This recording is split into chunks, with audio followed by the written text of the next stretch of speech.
tragic. So come on in here and drop your B1 because we always put Black people first. And this means a lot today with this topic.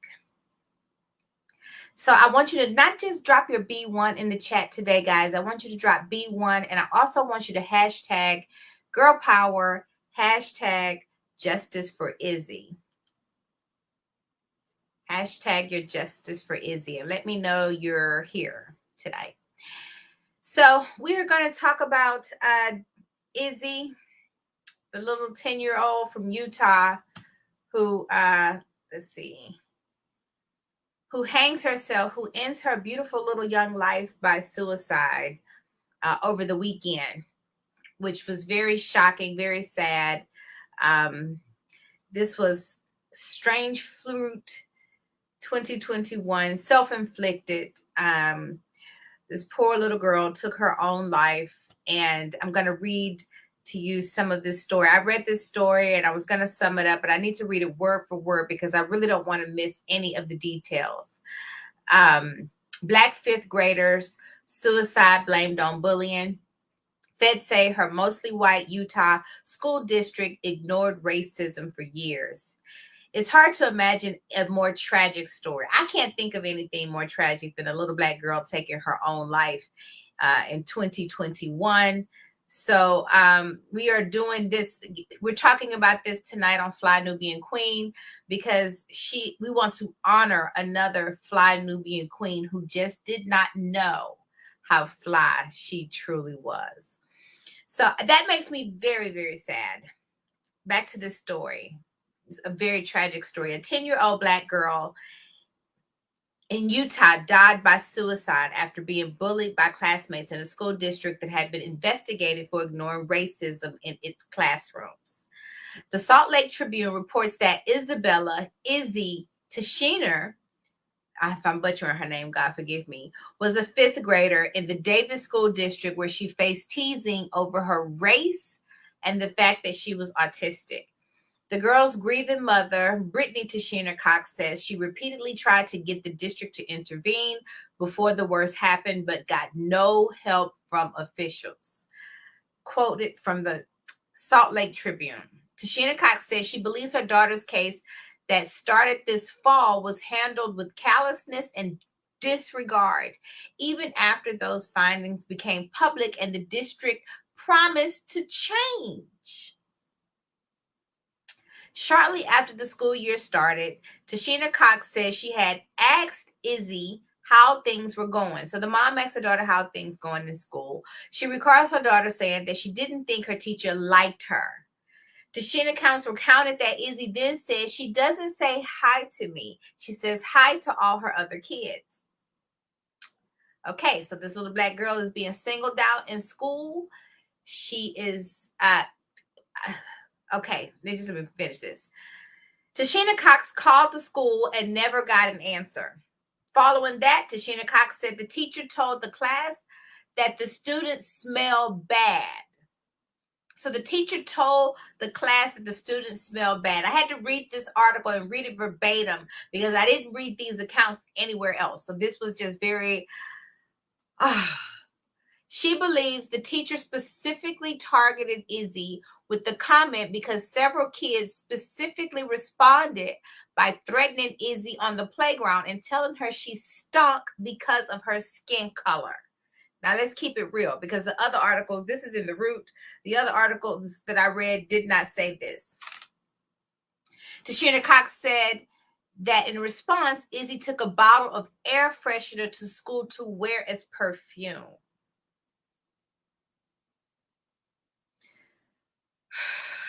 Take a breath. The mom cried. Again, she called the school district. This time she said she got hold of the teacher directly. And this is what the teacher told her, according to the article. I am not going to work it out for them, she said. I will let them work it out. Children. This baby Izzy was 10 years old. She's going to let the 10-year-olds work it out on their own. Okay. Again, after that, Izzy told her mom that she asked the teacher for help, and the teacher told Izzy to sit down, that she didn't want to deal with her. and she didn't want to deal with her. Kids taunted her. They taunted her for her disability, and the girl told her mom. She said they called her names and made fun of the way that she looked. Tashina Cox, I don't know why they keep calling her Tashina Cox. Her mother said that she talked to the principal and vice principal. They told her they would handle it, and she does not believe that anything happened. If that wasn't bad enough, the same school district had already been called out at the highest level for ignoring abuse and racism towards its Black students. Already. So the school district as a whole was already put on notice. Davis is Utah's second largest school district and is mostly white. The feds started investigating racism there in 2019 and didn't like what it found out at all. According to the Salt Lake Tribune, Davis School District has intentionally ignored serious and widespread racial harassment in its school for years, failing to respond to hundreds of reports from Black students after they have been called slaves, the N-word, and heard threats that they would be lynched, according to a jarring report from the U.S. Department of Justice. So this is according to the U.S. DOJ. They have already been on, not just the school district, but the United States Department of Justice was also made aware. That refusal to intervene ultimately created an atmosphere that was so oppressive that some kids of color feared coming to class, the report said. And can you blame them? If you're being threatened with this, if you're being bullied like this in school in 2021, all you have to do is look back at your history books. That's not that far ago, to know how they handle Black children, Black people. So of course these children were afraid. Of course these children fear coming to class. That's a no-brainer. An adult would. Many stopped reporting acts of discrimination, which were often witnessed by teachers who did not step in, they said. A few told justice investigators they felt the district was condoning the way that they were treated by taking no action at all. As a consequence of this dismissive attitude to serious racial harassment, a district-wide racially hostile environment went unabated. The department concluded in the report released on Thursday, and the district left students of color vulnerable to continued abuse. Now put that in your pipe and smoke it. That is just, I can't take a beat. I don't know what to say. I'm kind of speechless. I just put up the picture of this beautiful little girl who was bullied because of her skin color. And I want you guys to see her because I just want to make her real. So I want to hear what some of you guys have to say. Let's see. Olivia, keep watching Anderson. She's just teared up and crying, and I don't blame her. I don't have any more words than that either. Straight no chaser with the queen. That's my friend, Miss Tina Berry. She's another fly Nubian queen. Hashtag justice for Izzy. Love you too, Tina. It's so sad a baby has it so hard. I agree. If there was ever a time to pull out some white woman tears, I think now is that time. I don't know if that's funny. If there was ever a time for us as Black people to shed tears, now that's a more accurate statement. I think that time is now, because we lost a beautiful soul because she did not know her own beauty. And what that tells me is that the sound of the noise and the outside noise was a lot louder than her own inner self-worth. And so in a minute, I'm going to go through some pointers that I think that we can do to prevent other children from having to endure something like this. The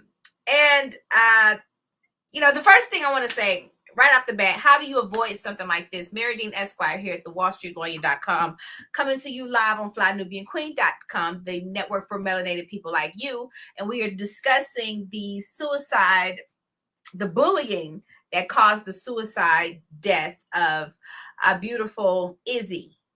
little girl affectionately known as Izzy. Her name is Isabella. And so what are some things that we can do to prevent this? How can we, now that we're faced with a situation like this, what do you do? What do you do beyond mourning her? Carol Caesar says, this is disgusting and disturbing. It sure is. It sure is. I'm with you, Tina. Ebony Robinson, they do the same thing here in Florida. They do the same thing everywhere, unfortunately. But and I'm an optimist.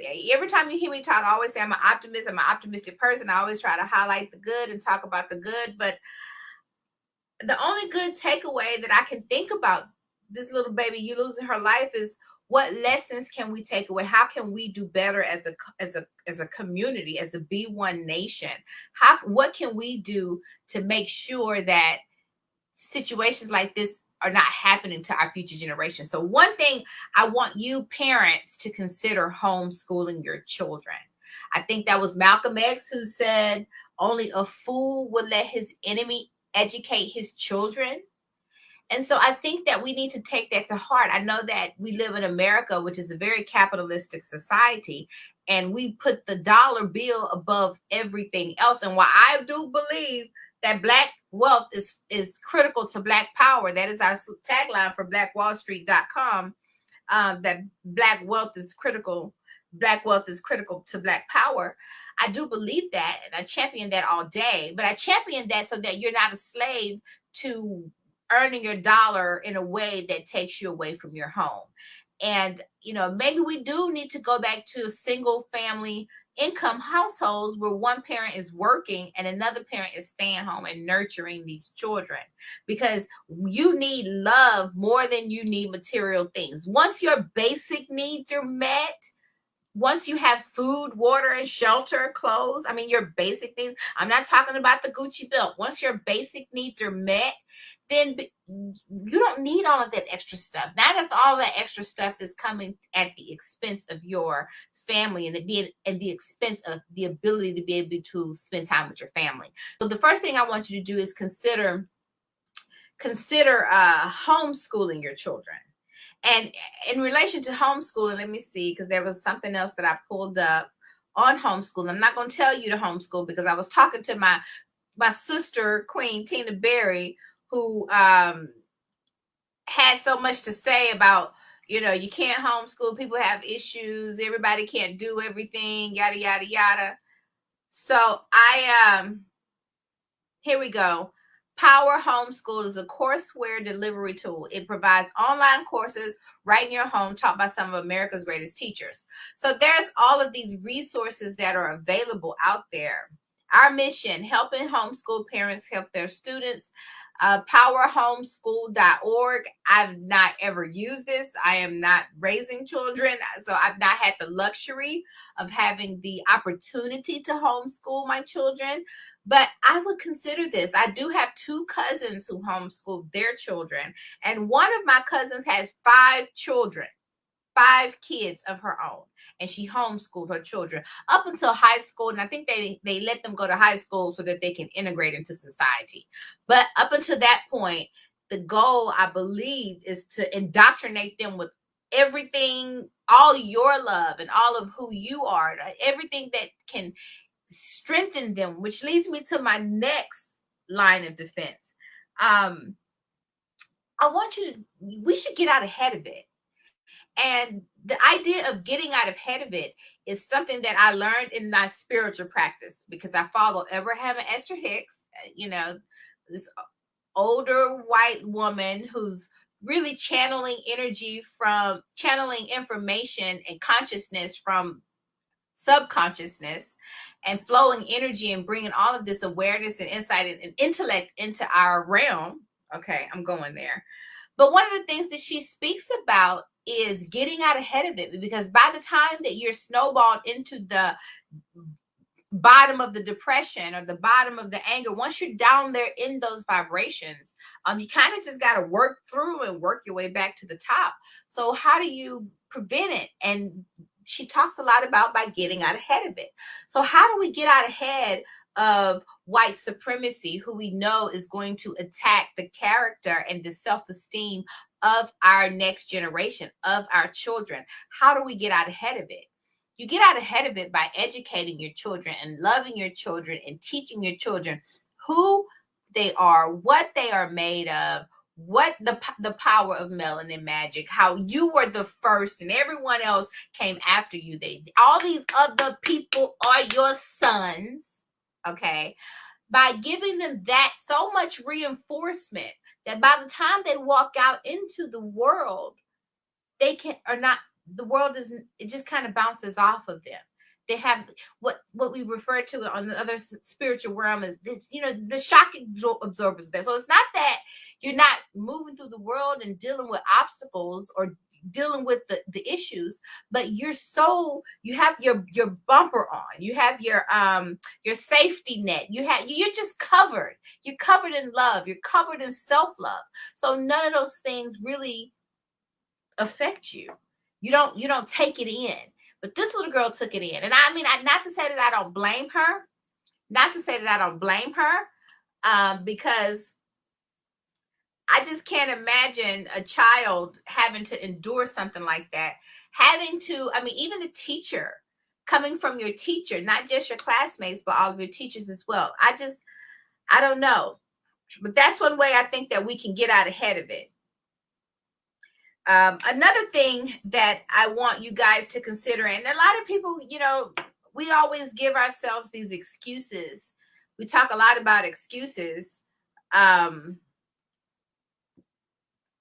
We have a lot of excuses of why things are not working and why things are not working in our community and why we can't do this and why the community is this and white supremacy is that and people don't have and I'm just, I had this conversation with my dear friend today, and she just kept telling me, that's not reasonable. It's not reasonable. It's not realistic. That's the word, not reasonable, realistic.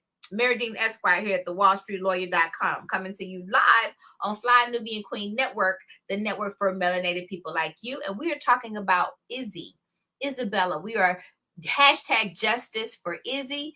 Drop that. Make sure you go follow that hashtag on Instagram. And if you really want to do something for Izzy, you can donate to her GoFundMe. I left the link for the GoFundMe down in the chat. So you should have that. You should see that. You can go to her GoFundMe, and I'm going to actually share the screen with you about her. Let's see, her GoFundMe. Such a sad story, but we have to big up our own community, because we know if she was a little Caucasian girl that that this would be a non-issue. If she was a Caucasian girl, she would be all over the media. They would be all over this. So we have to love our own and big up our own. So this is her GoFundMe page. And as you can see, of the $150,000 goal, they're only, less than $30,000 away. They've already fundraised $121,350. So a lot of people are reaching out to the family, which is good. I'm happy for that. Thanks to the Utah Jazz Foundation, who donated $50,000, which is impressive. But a lot of people had a lot to say. So let's read some of their comments. No child should ever be bullied. We love you, Izzy. That's the Utah Jazz Foundation. No, Adrian Reynolds donated. No child should have to suffer like this, and no family should have to endure it. I'm sorry for your loss. We have a 5-year-old twins that go to school close by at Orchard Elementary. So angry and sad that this happened. Incredibly sorry. Hi, salute. We have an autistic daughter and are sending our deepest sympathies to you and your family. I stand with you as one autism parent. Reading about Isabella brings tears to my eyes and my heart literally hurts. God be with you. God be with you. God be with this family that is having to endure something like this in 2020. Which brings me to my last point. And not that I want to sit here and bash the family or bash anybody that has had to bury their child. But one thing, when I started my legal career, I represented victims of family violence. And I was abused by my for those of you who don't know, I was abused by my stepmother when I was in high school. No, I'm sorry, stepmother. kid. When I was about probably Izzy age, I actually had manifested my first miracle when I prayed to God to deliver me from that situation. And all of this occurred when I was 9 years old. So right before I turned 10. And so having been someone who was a victim of family violence, um, I had unique advice that I know that I gave the clients who were victims of family violence that other people did not give them. And the advice that I would give them is I would tell the victim, I would give her some responsibility as well. And whereas most people at the agency and the nonprofit company that I work for, most people always wanted to coddle the victim. Oh, you poor victim, you poor victim, and you big bad bully, you big bad batterer, you big bad abusive man, but you poor victim. And I had a different perspective. I would always give the woman some ownership. And the reason why I would give the woman some ownership, because you are always your first line of defense. You are your first line of defense. And if you have to protect you, and so if you are constantly letting down your guard for someone to take advantage of you or mistreat you, I'm not here to say that you deserve what you get, because you do not. But the first step in you not deserving what you're getting in a bad situation like that is acknowledging that you do not deserve it and acting in that regard immediately. Immediately. So you are your first line of defense. And in a situation where the parents are aware of what's going on, and you're complaining about it to you're in a racist school district, you're in a racist school, and you really think that complaining and talking to racist people about your problem is going to get your problem handled? And the reason why I'm giving the family some ownership is because as a Black race, as B1 nation, as our B1 culture, the first step in not being a victim is taking some ownership and saying, okay, because what you're saying is I'm strong enough to take up and take care of myself. That's the message. I don't need someone to come in and save me. I can save myself. And when we realize that, that is such an empowering place to be. That's the reason why. Is because even though it's not your fault, it is your problem.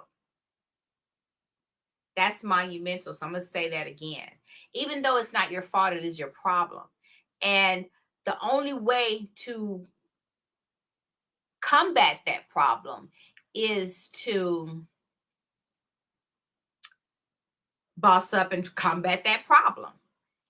And it all starts with you. If you know, and not just paying it lip service, not just complaining and expecting someone else to change. Because what do they say? We always want everyone else to change, but we don't want to change ourselves. We want to get we want the school district to change their views on white people and Black people and how we relate to. We want our enemies' heart to turn to love and love us.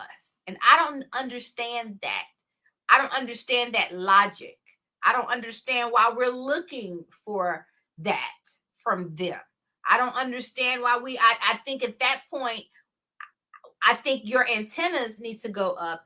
Danger, danger, danger zone. And I think that you need to respond accordingly.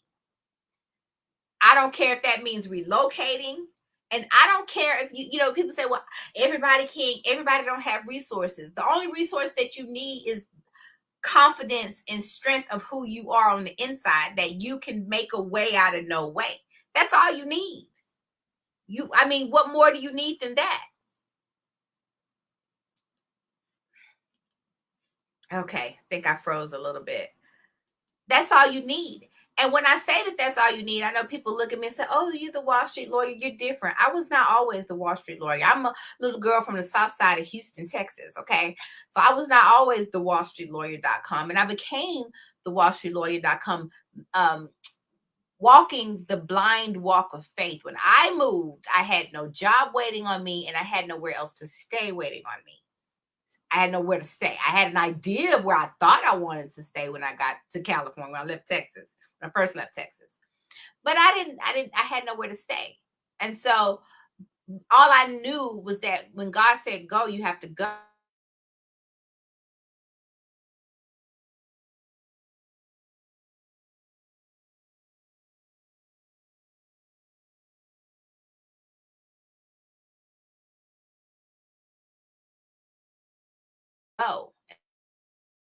Walk on water.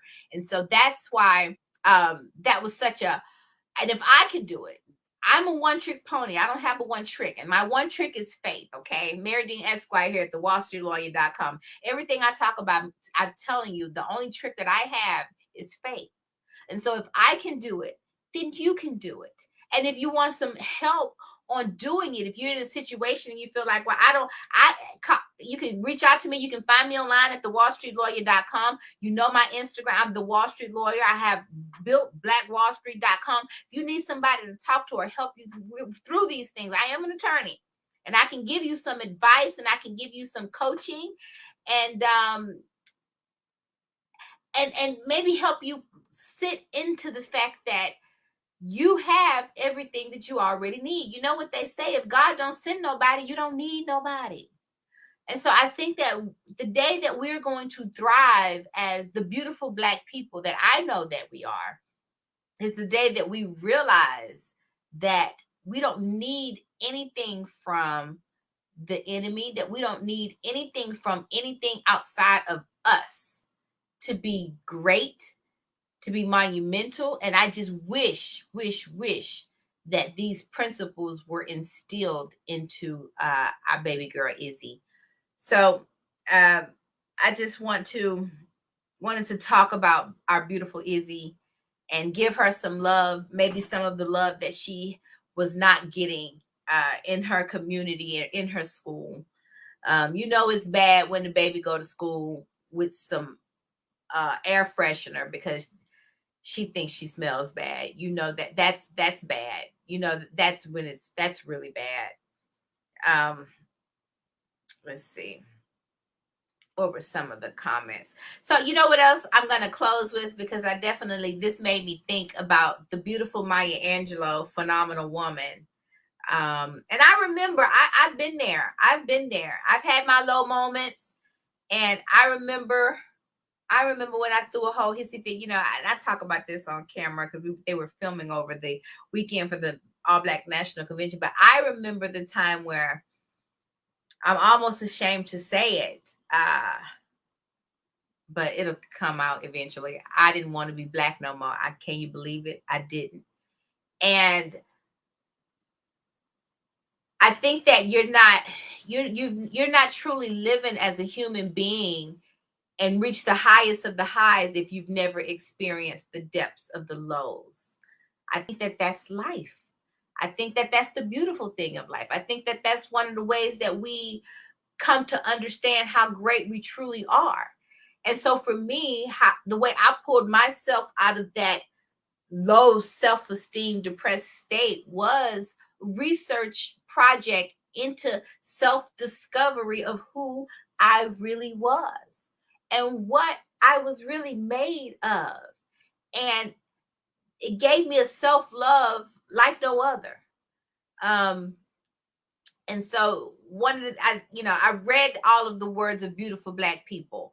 I studied people who Black women who were strong and soft at the same time, who were, fighters, but also lovers. And understanding that as a Black woman, our beauty is in both. And so what came to my mind, I'm going to read this because I'm going to dedicate this to our beautiful little sister, Izzy. Phenomenal woman. Pretty woman, wonder where my secret lies. I'm not cute or built to suit a fashion model size, But when I start to tell them, they think I'm telling lies. I say, it is in the reach of my arms, the span of my hips, the stride of my step, and the curl of my lips. I am a woman, phenomenal woman. That's me. And if I was a mother, and if I had a beautiful little girl, black girl of my own, I would make her say that when she woke up. And you're talking about a prayer. I would make her say that to herself in the mirror, morning and night. And on that note, I'm going to say good night to you all. Love you. And until we meet again, Mary Dean Esquire here at thewallstreetlawyer.com, coming to you live on Fly Nubian Queen Network, the network for melanated people like you. Remember, if you're looking to grow your business, please check out flynubianbusiness.com. If you're looking to better manage your money, please check out flynubianmoney.com. And you can always find me, Mary Dean Esquire, here online at thewallstreetlawyer.com. Good night.